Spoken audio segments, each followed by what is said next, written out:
Selamat hari Minggu. Kita akan bersama-sama kembali membahas yaitu Matius pasal 7 ayat 24 sampai dengan ayat yang ke-27.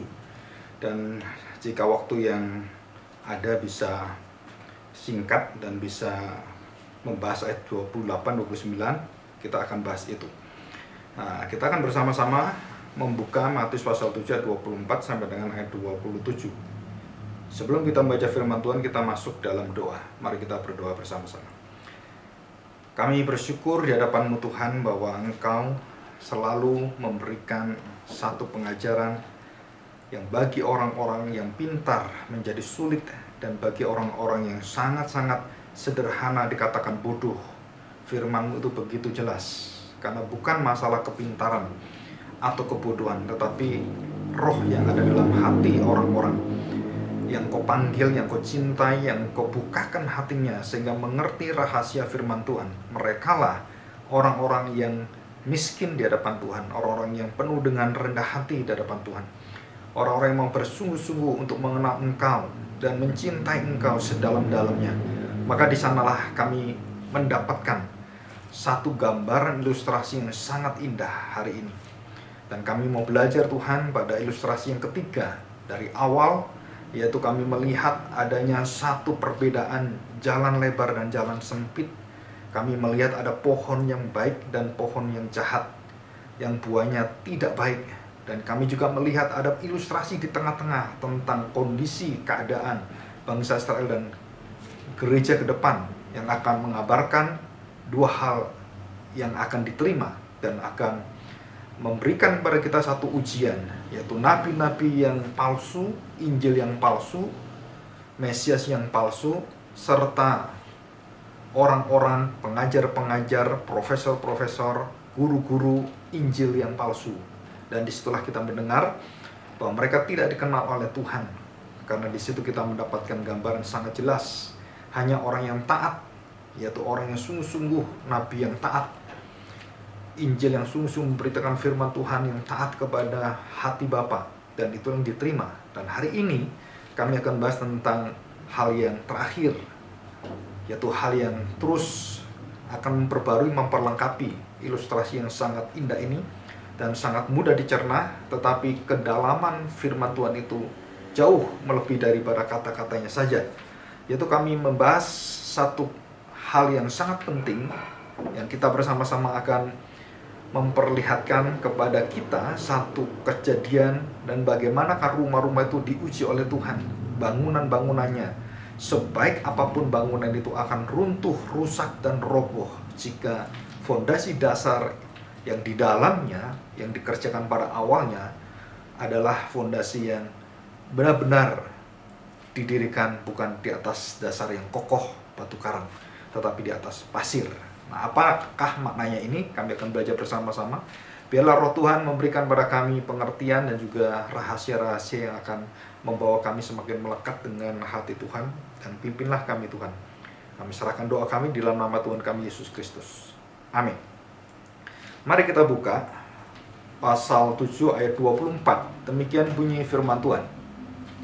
Setiap orang yang mendengar perkataanku ini dan melakukannya, ia sama dengan orang yang bijaksana yang mendirikan rumahnya di atas batu. Jadi rumah di atas batu dan rumah di atas pasir. Bedanya apa? Anak kecil aja sudah langsung tahu. Yang pasir pasti rusak.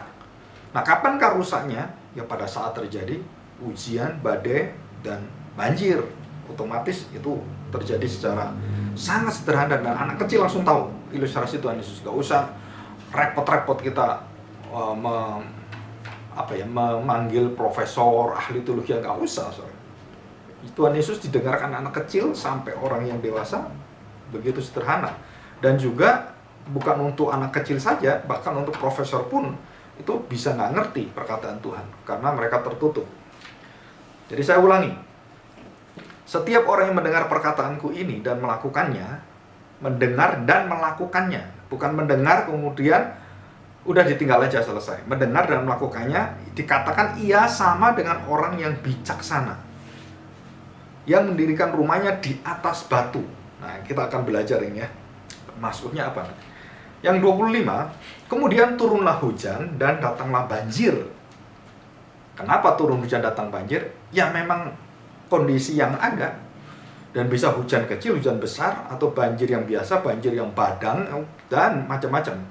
Atau mungkin pada zaman sekarang bisa terjadi macam-macam. Ada gempanya juga, ada getaran-getaran, terus ada yang dinamakan tanah berjalan, waduh banyak sekali. 25, kemudian turunlah hujan dan datanglah banjir.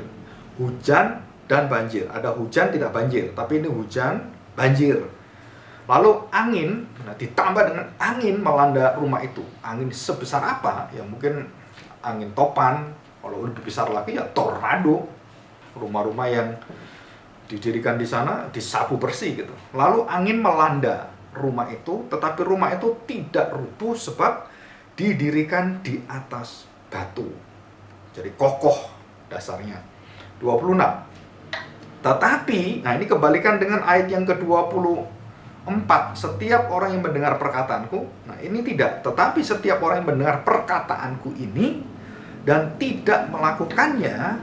Nah ingat saudara, mendengar firman Tuhan, belajar firman Tuhan, sekolah Alkitab, jadi pendeta, menjadi pengurus, menjadi siapapun kita, dan mungkin orang melihat kita adalah rohaninya sudah sangat tinggi.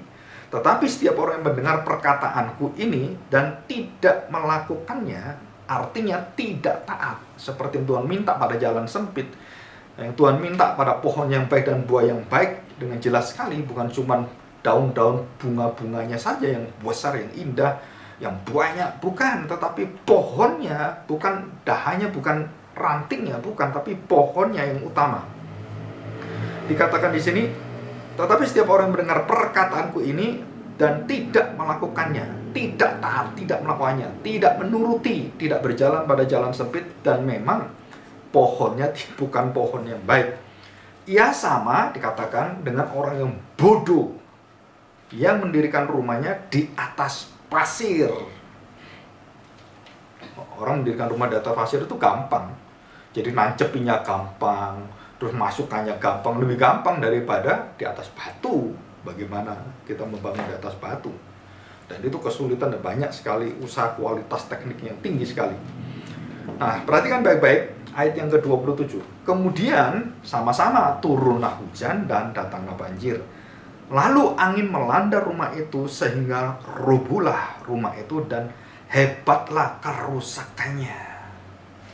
Jadi rumah tadi yang didirikan di atas batu, dikatakan rumah itu tidak rubuh sebab didirikan di atas batu, kokoh.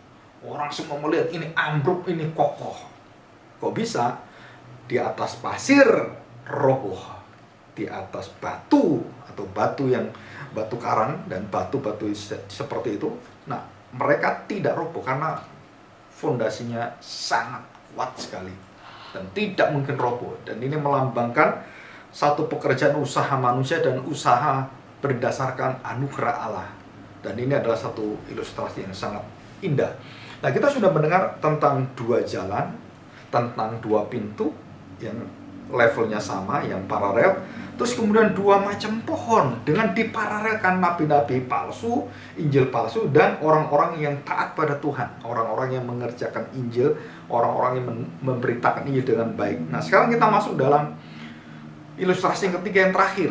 Nah, kita melihat ada pikiran Yahudi yang memberikan gambaran-gambaran seringkali itu threefold, jadi tiga sudut sisi. Jadi ini satu kesatuan, bukan satu-satu berdiri sendiri. Ini satu kesatuan. Di dalam ilustrasi Tuhan Yesus ini itu adalah ilustrasi yang berkaitan dengan mulai daripada pintu yang dipilihkan Tuhan dan jalan yang awal itu memasukinya, dan sampai pada diri kita, dan bagaimana kita akan mendirikan hidup kita di atas pasir atau di atas batu. Nah, ini penting sekali. Nah, kita akan masuk. Ya, kita akan masuk di dalam pembahasan.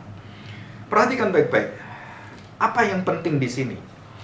Apakah penting rumahnya di atas, atau penting yang dibangun di atas, atau yang dilihat orang? Jadi kalau kita lihat rumah itu, kita nggak mungkin lihat rumah itu lihat dasarnya apa, fondasinya apa, nggak pernah lihat kita. Yang kita lihat dan kita sulit sekali melihat dan nggak mungkin juga melihat rumah itu berdasarkan adalah fondasinya. Kita nggak tahu fondasinya.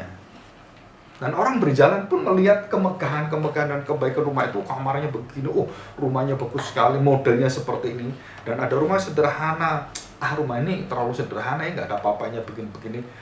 Nah, masalahnya adalah bukan mendirikan supaya dilihat orang, bukan mendirikan supaya dipuji orang, tapi mendirikan rumah supaya kuat dan tahan waktu dilanda banjir dan hujan datang, terus angin datang.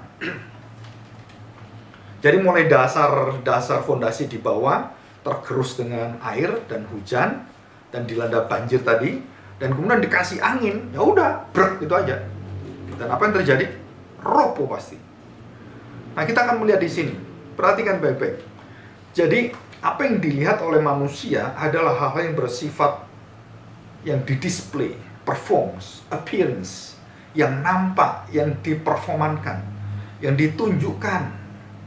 Ada orang menyanyi begitu indah sekali, ada orang menyanyi begitu sederhana. Dan kita seringkali kita memilih yang pasti yang baik, yang pasti yang suaranya bagus gitu kan. Tapi belum tentu. Ada orang sederhana, seorang ibu yang sederhana nyanyinya mungkin falas-falas sedikit gitu ya.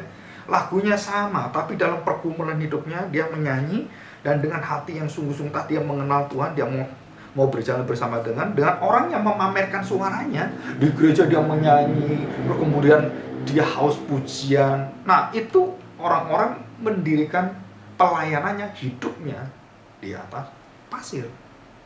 Kenapa? Karena kita akan tahu hidupnya bagaimana, buahnya bagaimana, dia ikut jalan sempit enggak.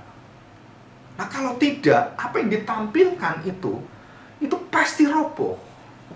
Jadi semua dibangun oleh setan, itu akan digulung oleh Tuhan. Semua pelayanan kita, semua, kita harus sadar ini. Semua yang diberikan Tuhan pada kita, itu bisa menjadi berkat menguji kita supaya rumah kita kokoh atau rumah kita roboh. Jadi berkat-berkat yang Tuhan berikan, yang diberikan Tuhan pada kita, yang kita terima, itu harus tahu. Itu berkat bukan tujuan untuk berkati kamu saja, tapi itu untuk menyadarkan kita bahwa berkat itu adalah bagaimana saya menerima berkat itu dan bagaimana saya memiliki karakter Kristus dan membagikan itu untuk kemuliaan Tuhan. Menyalurkan itu. Baik pikiran saya, kepandaian saya, talenta saya, keahlian saya, skill, kepandaian saya apapun itu semua harus dipersembahkan dan tidak boleh ada satu hal pun yang di luar daripada kehendak Tuhan, di luar daripada kesukaan Tuhan. Dan jika kita melakukan itu untuk diri kita, untuk kesenangan kita, dan bukan untuk kemuliaan Tuhan dengan karakter daripada Kristus, kita mendirikan hidup kita di atas pasir. Dan ini adalah satu yang membuat kita disadarkan. Jadi kalau kita membangun satu pelayanan, kalau kita memulai satu ministry, kita memulai satu pekerjaan Allah, saudara harus tahu, saudara harus menempatkan itu di atas batu karang, bukan pasir. Pasir itu memperlihatkan pada kita adalah apa yang disukai oleh manusia, apa yang dirindukan oleh manusia, apa yang dipuji oleh manusia, apa yang dilulukan manusia. Dan kita senang sekali melayani itu. Apalagi kita menjadi orang-orang figur yang dilihat orang, menjadi orang-orang yang mungkin tokoh-tokoh gitu ya, yang dalam arti bahwa kita berdiri di atas, kita mengajar, kita menyanyi, kita melakukan apapun, kita harus hati-hati. Kenapa? Di situ jebakan daripada setan itu mengalir dengan deras sekali. Dan ini adalah satu pengalaman yang sangat indah. Jadi kita akan melihat mengapa yang terpenting adalah bukan yang kelihatan. Kita lihat rumahnya sama, modelnya sama gitu ya. Atau mungkin yang satu lebih jelek sedikit, atau lebih jelek, lebih sederhana gitu ya.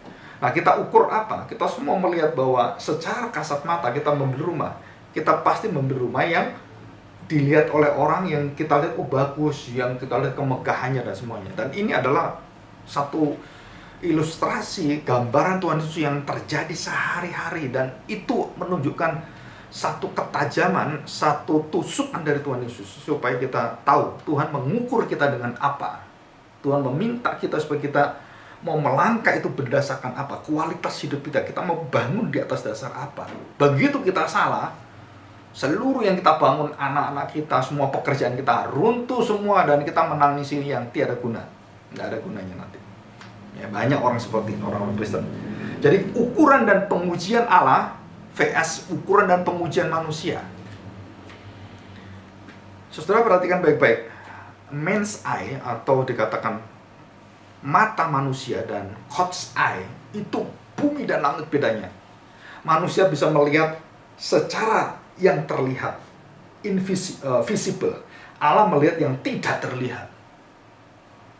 Jadi kalau saya melakukan pelayanan, saudara, orang melihat, wah kamu rajin, oh kamu luar biasa. Tuhan nggak pernah lihat kerajinan kita. Tuhan melihat hati kita, kedalaman jiwa kita.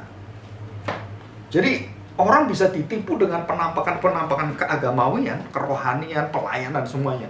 Tapi Tuhan nggak bisa ditipu. Kenapa? Karena Dia menelisik dan menguji dan membongkar hatimu, menelanjangi hatimu, dan kamu tidak bisa lari kemana. Dan itulah cara Allah.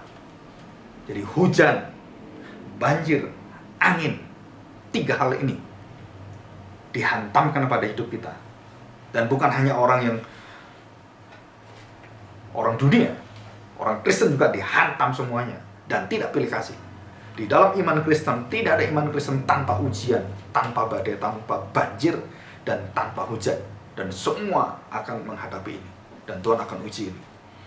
Jadi kemegahan bukan standar utama ukuran Tuhan, tetapi kehidupan di dalam peletakan kita, di dalam hidup kita, kita mau mendirikan dasarnya apa? Bukan kita mendirikan apa yang ada di atas, apa yang dilihat nanti, bukan. Kamu akan memulai apa yang ditanam oleh Tuhan, apa yang menjadi kekuatan utama dalam hidupmu, di dalam imanmu, dalam seluruh daripada harapanmu itu apa? Itu di sana. Dan kita didasari oleh satu gerakan Allah, yaitu Allah yang kasih. Allah itu adalah kasih, dan Allah lah yang akan mengerjakan dan semua menempatkan kita pada tempat yang tepat dan tempat yang sungguh-sungguh pas, benar, dan kita akan berjalan di atasnya. Dan yang kita bangun, tidak mungkin kita membangun berdasarkan sorak-sorak manusia. Wah ini, itu pintunya harus model seperti ini, harus nggak seperti itu.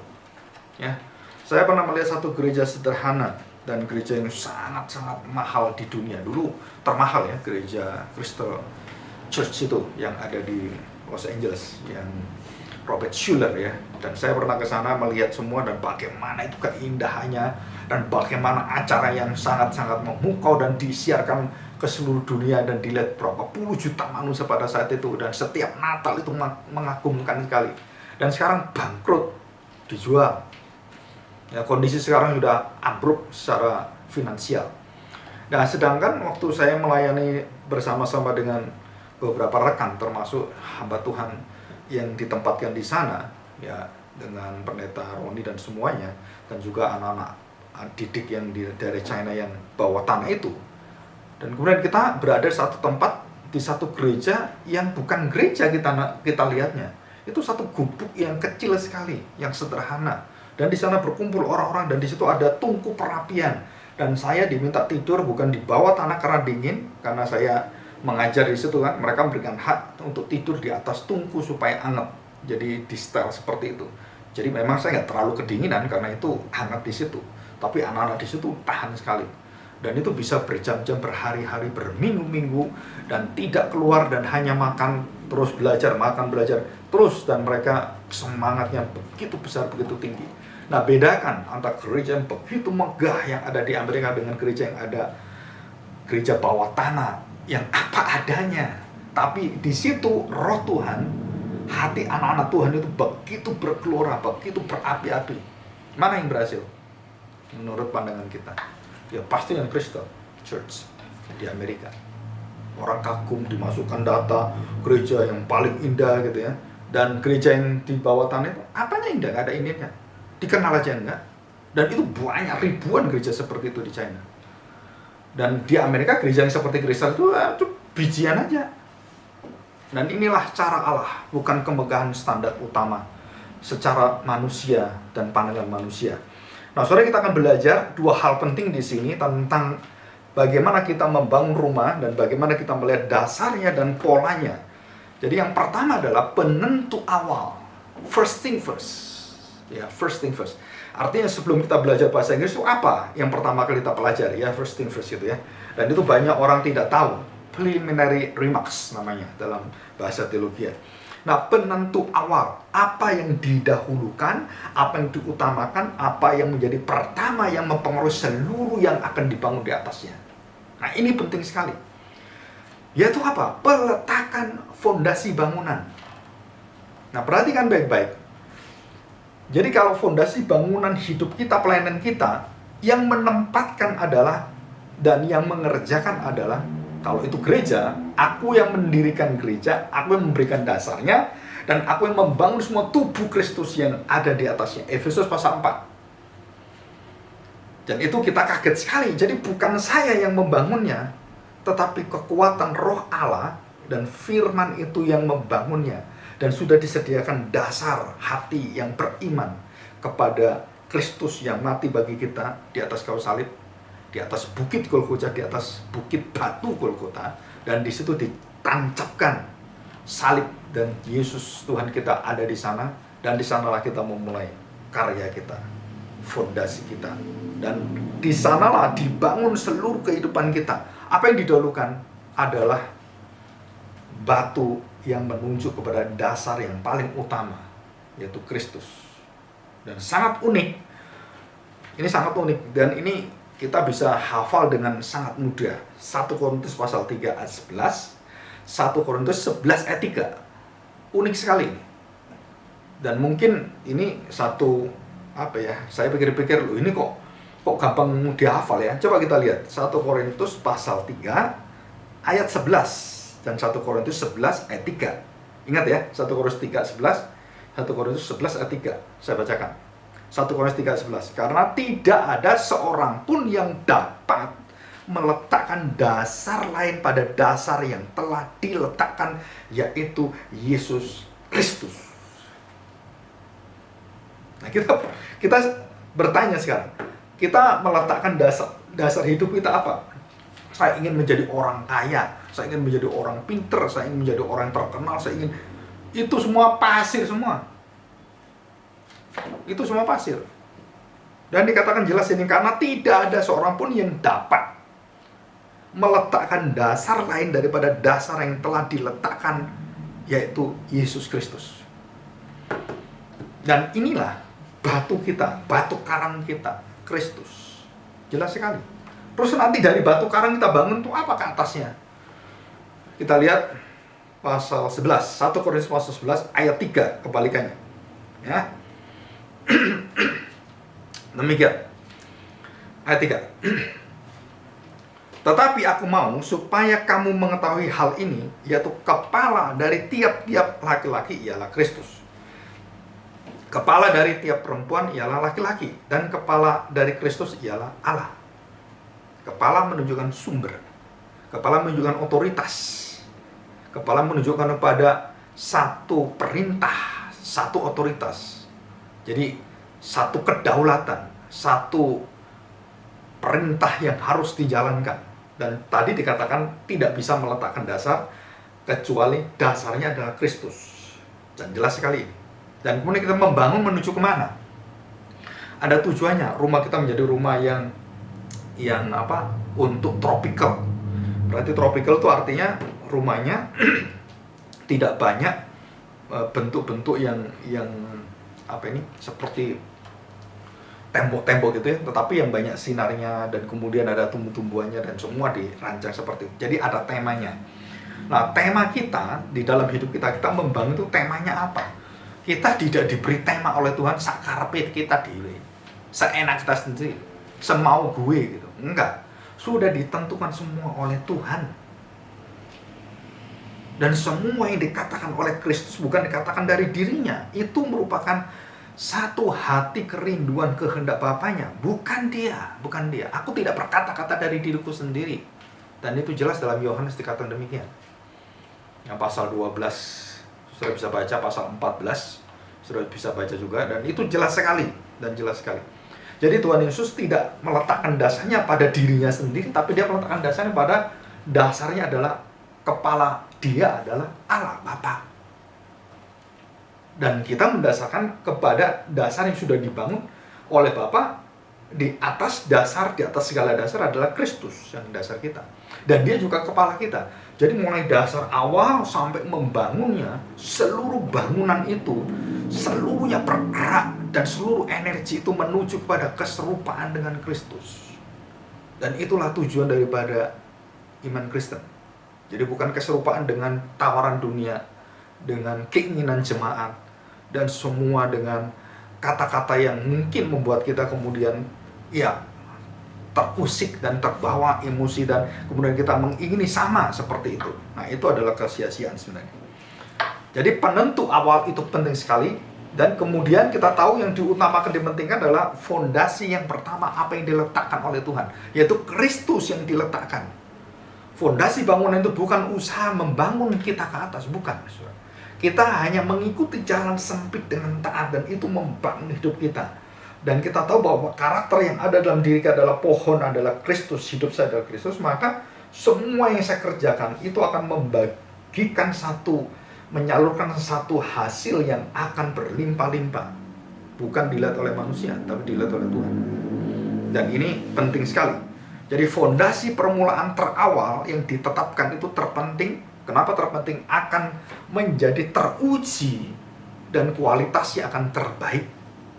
Menjadi pilihan yang harus dan mau tidak mau orang Kristen meletakkan hidupnya, dasarnya adalah Kristus.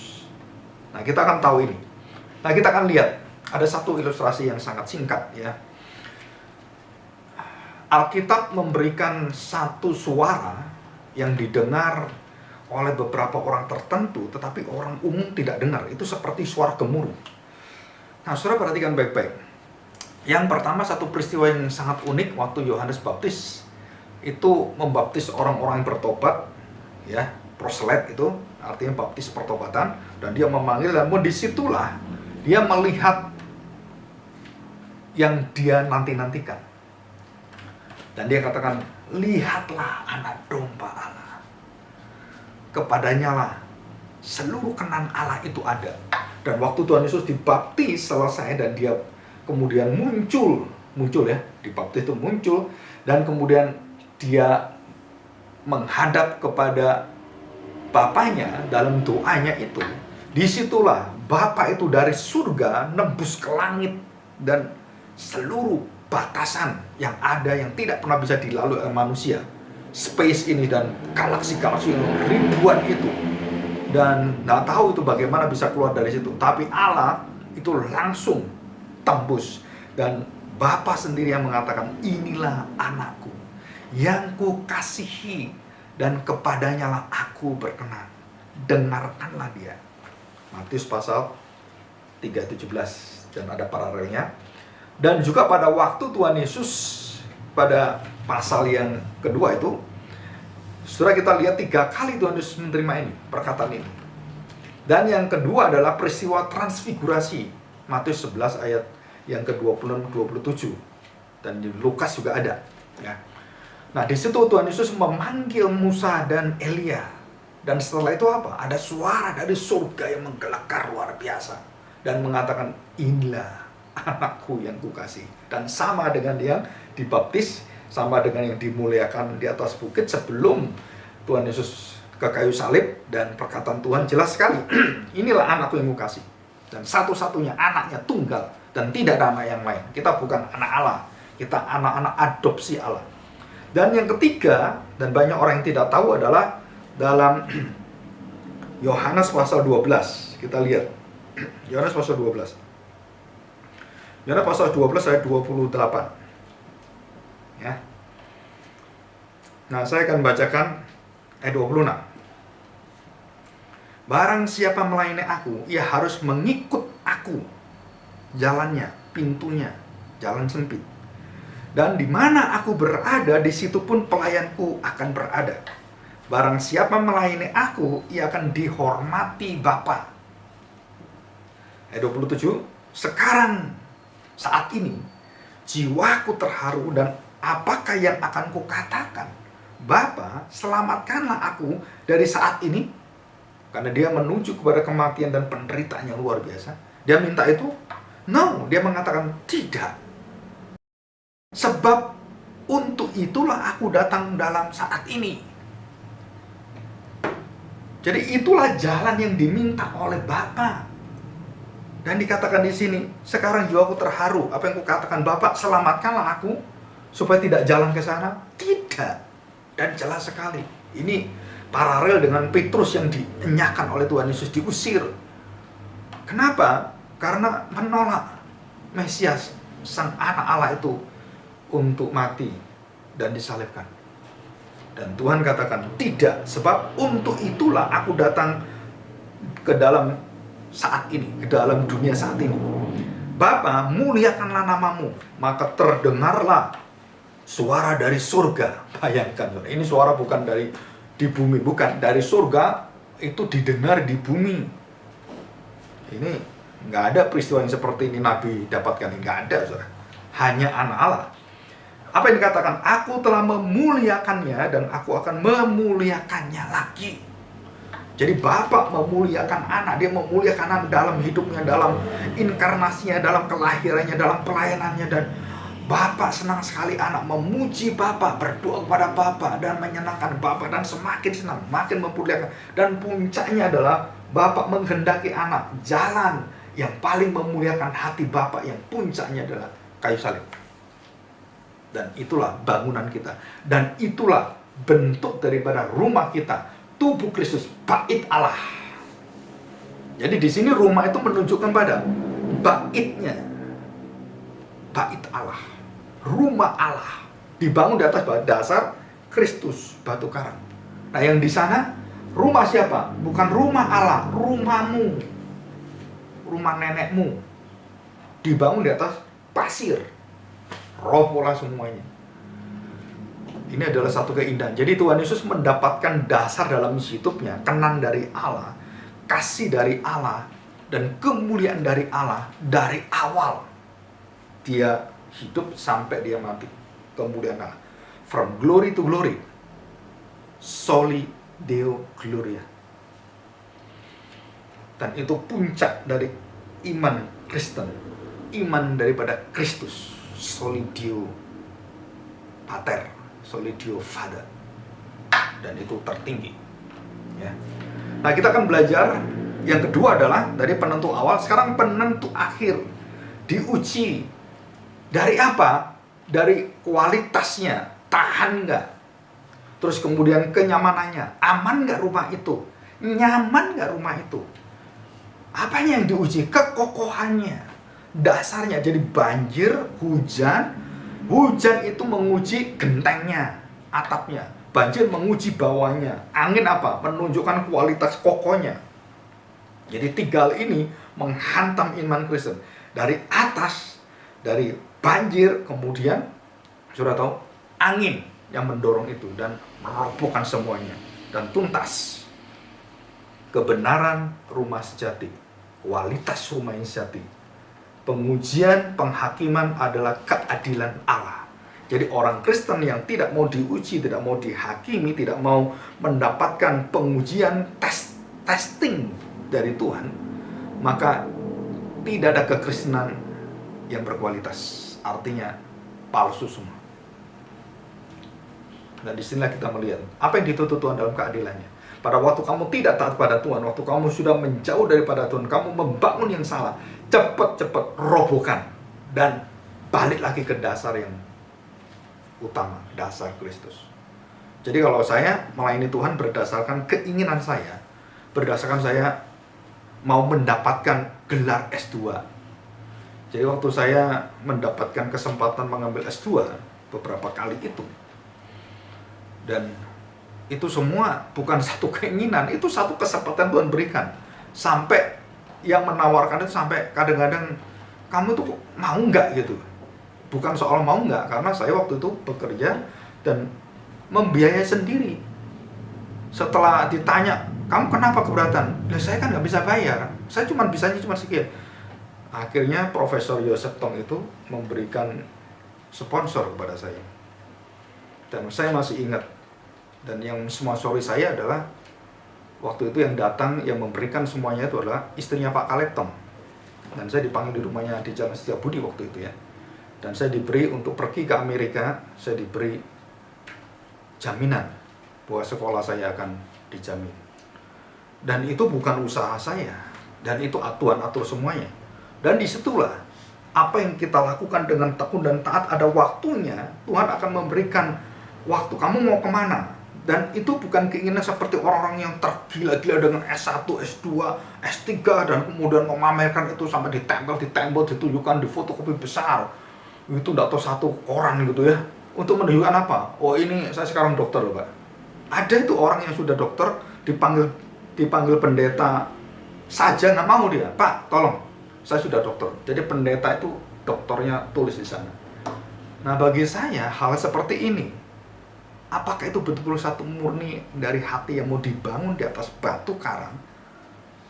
Saya tanya sekarang, apa sih yang dicari Tuhan Yesus seumur hidupnya? Kemuliaan manusia, dia pamer mujizat, kemudian dia dipuji, enggak, dia malah lari, dia sembunyi. Seringkali seperti Tuhan Yesus, setelah melakukan banyak hal-hal yang ajaib itu dia sembunyi sendirian di hutan, di gunung itu dia berdoa. Nah, pendeta sekarang boro-boro berdoa. Dia rajin sekali untuk memanggil orang-orang dakri jadi pasukan dia semua. Ayo ikut saya. Nah disitulah. Jadi pengujian adalah penentu akhir dari bangunan yang didirikan di atas batu karang atau di atas pasir, dan harus diuji supaya mengerti yang benar itu yang mana. Dan Tuhanlah yang menguji. Jadi perhatikan baik-baik. Yang rumah di atas pasir bukan didasarkan pada semua dasar Kristus dan Allah mendirikan sendiri, semua dibangun sampai menuju kepala dan semuanya Tuhan yang lakukan. Yang ini, no, mereka semua lakukan. Semua berhala semua dan hancur semuanya. Nah yang ini tidak. Tuhan yang membangun, Tuhan yang memberikan hikmat, kemudian kita melakukan banyak hal, dan Tuhan yang menguji, Tuhan yang menyertai kita dalam ujian. Tuhan yang memampukan kita masuk di dalam ujian. Karena Kristus yang sudah menjamin kita, dan kita bersyukur. Dan inilah satu buah pertobatan, satu buah yang merupakan kebenaran dari kerajaan Allah yang sejati. Righteousness. Itu perkataan yang sangat unik sekali. Keadilan, kebenaran Allah, righteousness. Itu dalam bahasanya itu adalah sedekia, keadilan. Bukan hanya keadilan, tapi kebenarannya itu. Kebenaran apa? Dalam hidupmu, kamu harus jalanin itu. Jadi sedekia itu menjadi sedekah. Dan itu rada-rada terlalu jauh sebenarnya. Tapi ada kaitannya keadilan itu dengan pemberian, dengan semua hal yang berkaitan dengan kemiskinan. Betul, itu ada di Alkitab jelas sekali. Ya, kita akan masuk. Kita pelajari bersama-sama. Ya, yang pertama adalah fondasi. Fondasi itu invisible, tidak terlihat. Langkah awal terpenting adalah yang bukan orang lihat. Bagaimana kamu membangun itu nggak pernah dilihat orang. Nah, yang tidak pernah dilihat orang, yang tersembunyi, yang berdoa dengan sembunyi, puasa dengan mukanya yang tidak dibuat-buat, malah disuruh harus seger kamu mukamu. Jangan nutupi kalau kamu itu orang, saya puasa ini. Nah, kita tetap bersuka cita, tapi puasa. Ya walaupun kadang-kadang kalau udah lemas itu bisa juga. Dan kita agak beda dengan biasanya. Kenapa? Karena memang lemas. Dan itu bukan hal yang dibuat-buat. Tapi ada orang berpuasa tuh dibuat mukanya terus akan dikasih abu, dan dia sedih gitu. Ah, itu bukan seperti itu. Yang tak terlihat. Penentu baik buruk daripada semua bangunan rumah itu adalah bukan setelahnya, tapi sebelumnya. Bukan akhirnya, tapi awalnya. Jadi disinilah yang dipentingkan. Jadi sebaik-baiknya kamu mengumpulkan desainer, sebaik-baik kamu mengumpulkan para insinyur yang bisa membangun isu pembangunan, isu yang luar biasa semuanya. Tapi kalau dasarmu tidak pernah didasari dengan kekuatan dari Allah, maka yang kamu bangun di atasnya itu adalah kehancuran, bukan kemegahan di dalam Tuhan. Nah, kita akan melihat ya, kita berikan contoh. Ada rumah yang dibangun dengan sangat indah, dan di situ ada emasnya, di situ ada cahaya yang sangat indah, dan begitu berkilo-kilo. Dan kita tahu, kalau rumah itu ambruk, apa nilainya? Bukan rumah. Itu namanya rumah hancur. Tetapi rumah yang sederhana didirikan di atas pasir, di atas batu, bukan di atas pasir, dan rumah itu sederhana dan tidak ambruk, orang pilih mana? Pilih yang tidak ambruk. Jadi kalau sama-sama bangunannya, sama-sama bagusnya, sama-sama megahnya, dan kemudian diuji oleh hujan, banjir, dan badai, apa yang terjadi? Rumah yang dasarnya bukan batu karang, itu ambruk sendiri. Ya, kemegahan daripada bahan bangunan, keindahan daripada cat-cat semua yang di depan, baik itu ornamennya semua, perlengkapan semua, itu sia-sia kalau bukan didasarkan kepada fondasi yang benar. Ya. Kita lanjutkan. Dari luar kita tidak bisa membedakan dasar yang bisa kita lihat bedanya apa nggak bisa. Ya. Dan harus ada ujian. Nah, ini pentingnya. Kambing domba akan diuji oleh Tuhan. Dan semua pengujian itu di akhir zaman puncaknya. Dan bisa dimulai dari sekarang. Ya. Apa ujian itu? Seringkali Tuhan menggunakan hujan dan kemudian badai, angin. Ya. Hujan, angin, kemudian banjir. Dan itu dibuat oleh Tuhan sebagai satu ujian untuk menunjukkan kamu itu adalah hambaku tidak. Kamu itu adalah umat pilihanku tidak. Kamu adalah orang yang didasarkan pada hidup yang berdasarkan kepada Kristus tidak. Nah, itu menjadi satu kekuatan fondasi dan bukan di atas pasir. Beda batu dan pasir kita tahu jelas. Pasir yang begitu labil, batu yang kokoh nggak bisa goyang. Dan itu menunjukkan satu kestabilan. Dan batu yang dihancurkan bisa menjadi fondasi atau menjadi semen yang sangat kuat. Tapi pasir yang tidak diberikan apapun, itu tidak bisa menjadi fondasi. Dan sebaik apapun orang mendirikan atas pasir, nggak bisa. Jadi fondasi kita semuanya dimulai dari Allah dan sampai akhirnya bangunan yang indah itu diakhiri oleh Allah. Dan kita tahu jelas ini. Ya.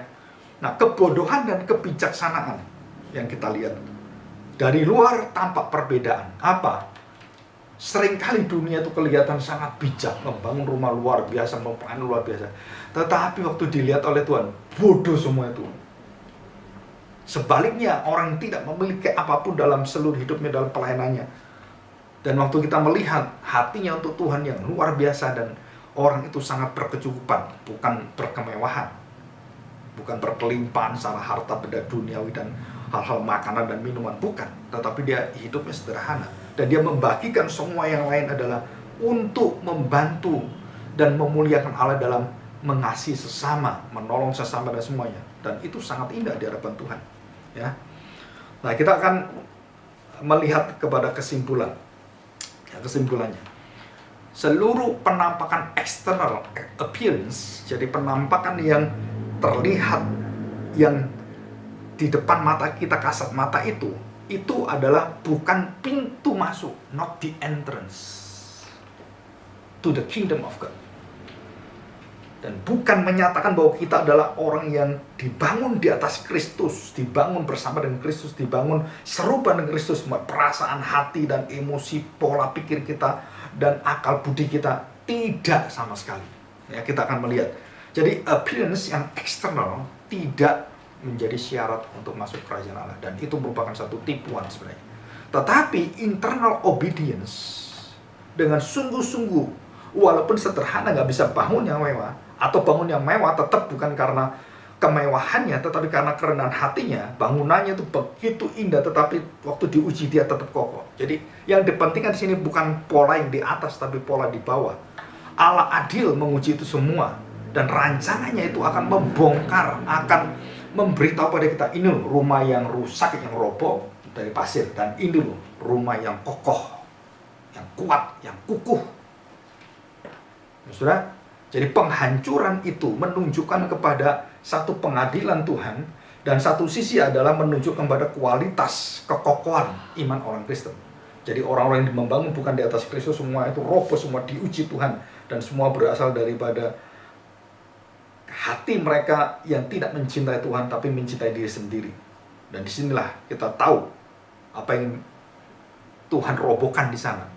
Nah, bangsa Israel juga diperingatkan oleh Tuhan tentang hal ini, tentang pertobatan ini. Jika kamu tidak bertobat, jika kamu tidak kembali padaku, kamu akan aku hajar. Dan 4 bangsa menghajar bangsa Israel.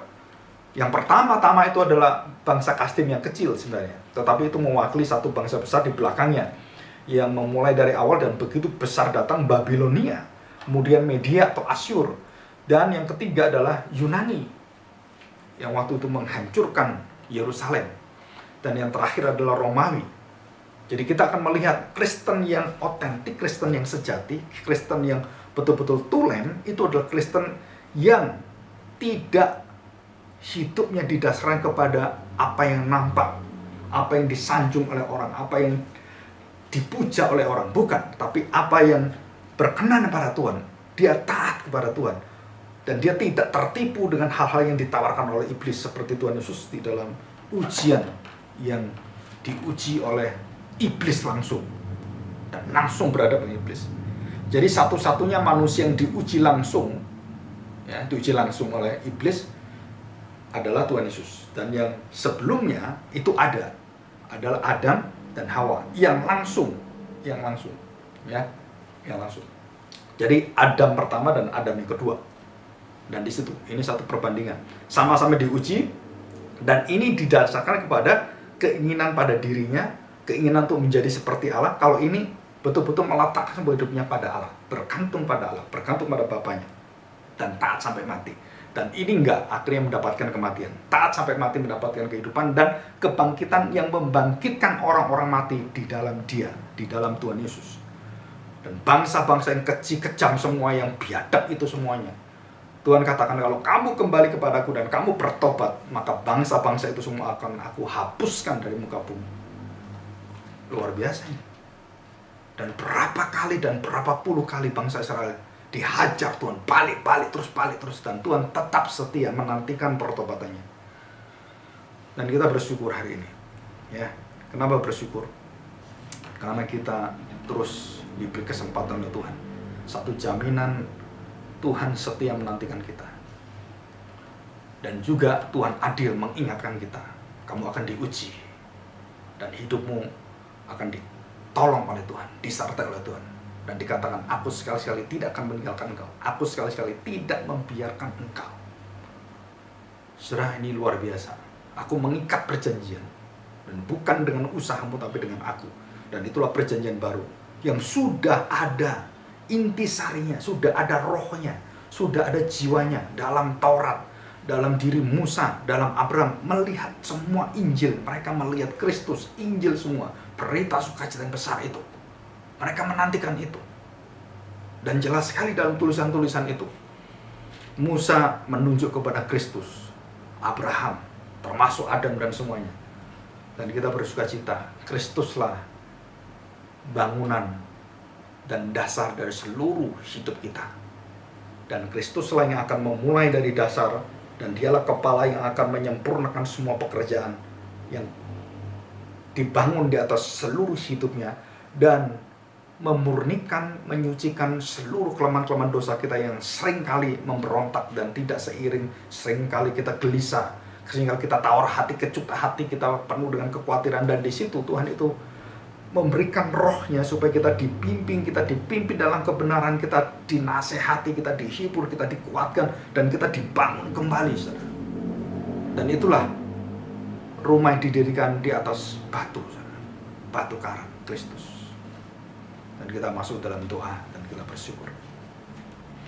Kami bersyukur karena kami tahu Tuhan, kami melihat bangsa Israel yang membangun hidupnya dari kekuatan keinginannya sendiri. Dan bahkan bangsa Israel kau hajar habis-habisan karena seringkali mereka memandang kepada berhala-berhala, kepada kenikmatan dunia ini, kepada kemewahan, kemegahan kerajaan-kerajaan bangsa-bangsa yang di sekelilingnya.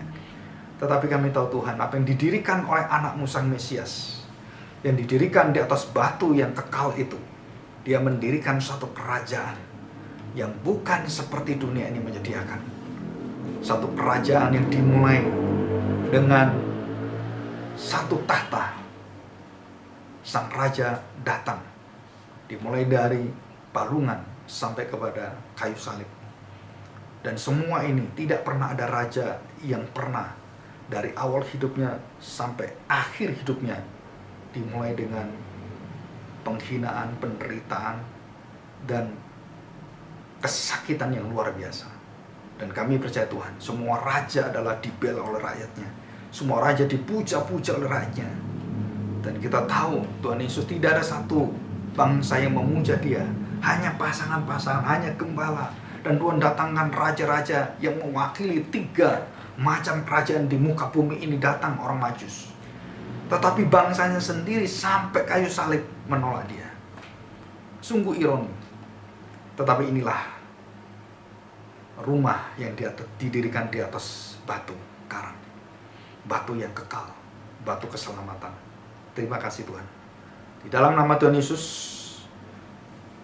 kami serahkan doa kami ini. Amin.